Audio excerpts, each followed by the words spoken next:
Hey, what's going on, guys? It's Jake here. Hope everybody's having a great day out there today. In case you don't know, I love movies. I love watching movies. I love talking about movies.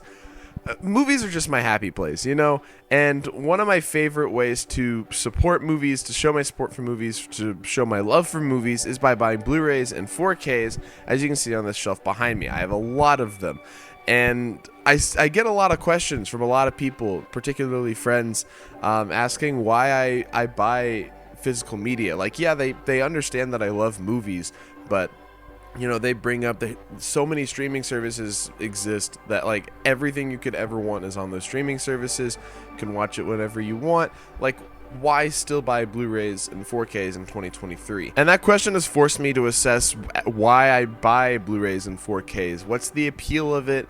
Is there massive benefits to buying a disc? Is it a habit I can't break at this point? Like what's the deal? Why buy Blu-rays and 4Ks in 2023? And so I want to go over 4 reasons why I think it's still worth it to buy Blu-rays and 4Ks in 2023. The obvious first answer as to why it's worth it to buy Blu-rays and 4Ks is just to support the movie, which should be the ultimate reason why you buy a Blu-ray or 4K. Like, the only reason why I'm gonna buy Everything Everywhere All at Once on 4K is because I love the movie.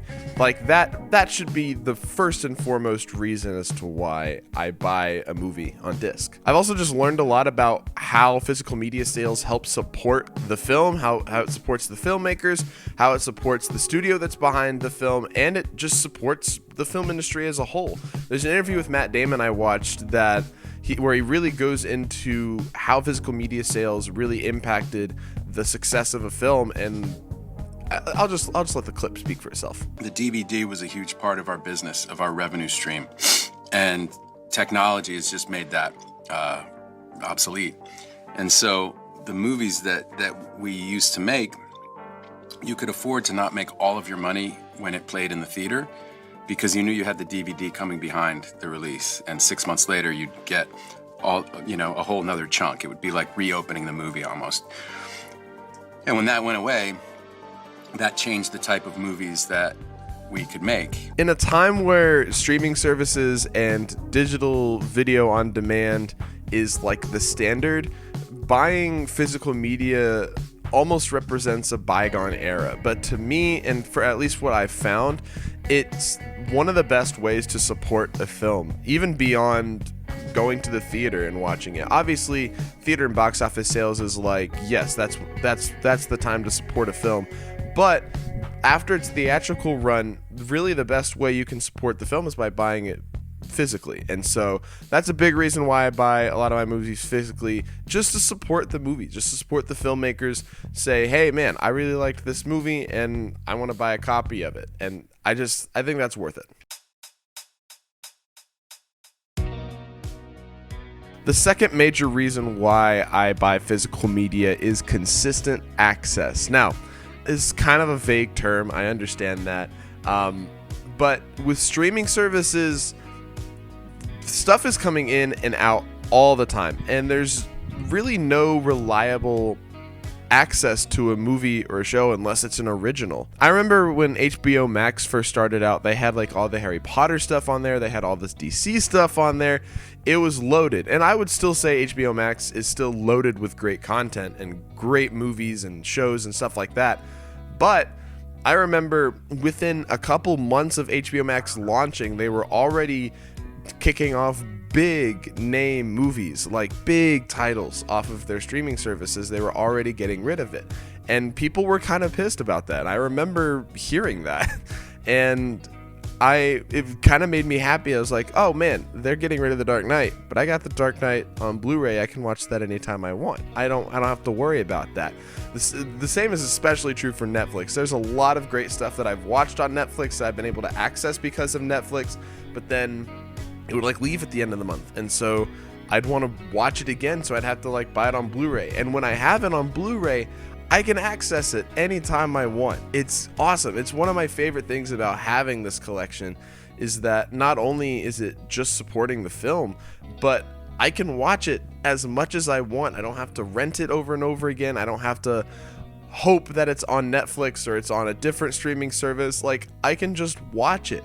If I want to watch Free Guy and for some reason it's not on Disney Plus anymore, I can freaking watch Free Guy. Like, that's so sick. And this is especially true for low budget movies, for really small independent films. Like, having access to it whenever you want is huge. Take a movie like The Room, for example. Obviously, okay, this is obviously kind of a bad example because this movie sucks, but it's great. I love it.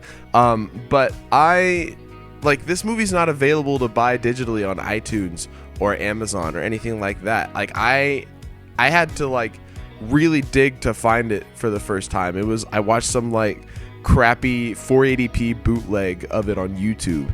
And that's where I watched it a majority of the time. And then I got on DVD and I was able to watch it whenever I wanted. And then I upgraded to the Blu-ray, which Tommy Wiseau signed. It's pretty sick. But like, I can watch it whenever I want now, and I don't have to worry about streaming service or VOD availability or even rental prices or anything like that. I can just pop it in and watch it, and that's pretty awesome. Reason number 3 why it is worth it to buy physical media is reliable quality versus streaming quality. There's a lot of technical stuff to this, and so I'm going to get into a little bit of it, but hear me out. I think it ultimately drives the point home. So let's say I want to watch Dune on HBO Max. It's a great movie, very technically heavy and very technically impressive. It's going to rely a lot on that great picture quality, that great audio quality, and HBO Max is going to have it on 4K, HDR, high dynamic range. It's going to have Dolby Vision. It's going to have the Dolby Atmos surround soundtrack.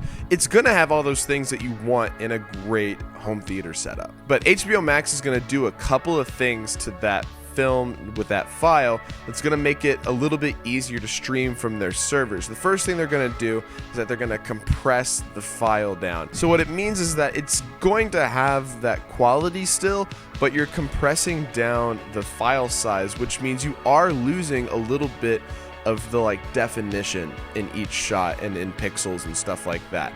You're not going to get that like crystal clear image, at least relative to a disc. It's just not going to look as good. It is going to look digitally compressed down a little bit. However, if I were to pop in my Dune 4K on disc, it's going to have the uncompressed video file, so I'm going to get that crystal clear quality. I'm still going to get that 4K HDR and that Dolby Vision, but it's going to be uncompressed. I'm going to get every single pixel crystal clear. The audio is not going to be compressed, and so if I had a Dolby Atmos setup, it would run smoothly.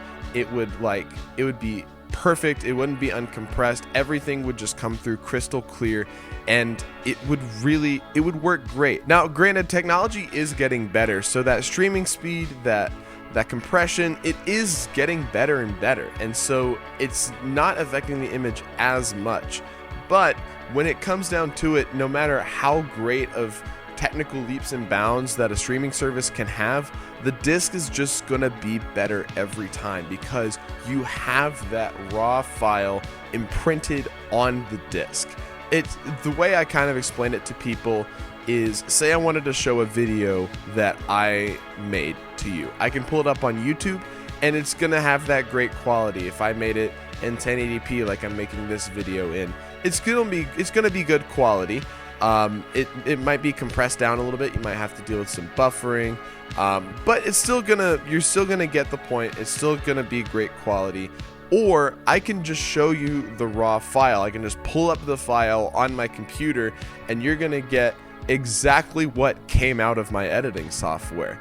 It's kind of that difference. It's not noticeable to a ton of people. The general public doesn't really care or notice all that much, but there's a little bit of difference that to me makes it all completely worth it.